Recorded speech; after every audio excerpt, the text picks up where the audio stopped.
سیدنا علی المرتضیٰ رضی اللہ تعالی عنہ کو پیغمبر علیہ الصلاۃ والسلام نے جب خیبر کی طرف بھیجا تو نبی پاک صلی اللہ تعالی علیہ وسلم نے کیا ارشاد فرمایا حضرت علی المرتضیٰ رضی اللہ تعالی عنہ کو؟ بخاری اور مسلم کے اندر روایت ہے، حضرت سہل بن سعد رضی اللہ تعالی عنہ فرماتے ہیں ان النبی صلی اللہ تعالی علیہ وسلم قال لعلی، امام الانبیاء حضرت محمد رسول اللہ صلی اللہ تعالی علیہ وسلم نے حضرت علی رضی اللہ تعالی عنہ کو فرمایا کہ فواللہ، پس اللہ کی قسم ہے، لَأَن يَهْدِيَ اللَّهُ بِكَ رَجُلًا وَاحِدًا، اگر اللہ تبارک و تعالی کی ذات پاک تیری وجہ سے کسی ایک آدمی کو ہدایت دے دے، خیر لک، تو وہ بہتر ہوگا تیرے لیے، من حمر النعام، سرخ اونٹوں سے۔ شرائع حدیث نے لکھا ہے کہ یہ بات امام الانبیاء حضرت محمد رسول اللہ صلی اللہ تعالی علیہ وسلم نے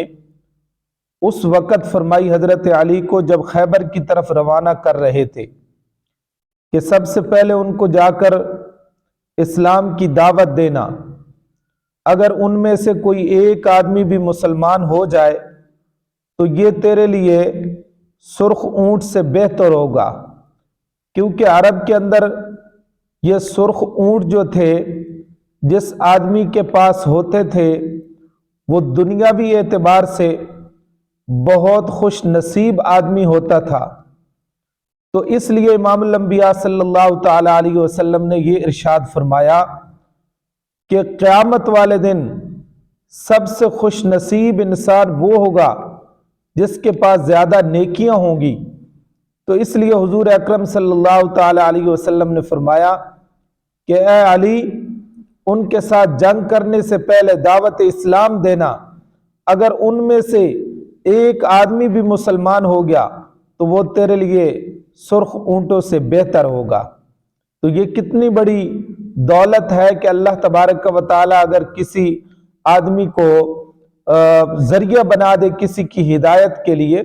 اسی لیے امام الانبیاء صلی اللہ تعالی علیہ وسلم نے فرمایا الدال علی الخیر کفاعلہ، بھلائی کی طرف دعوت دینے والا،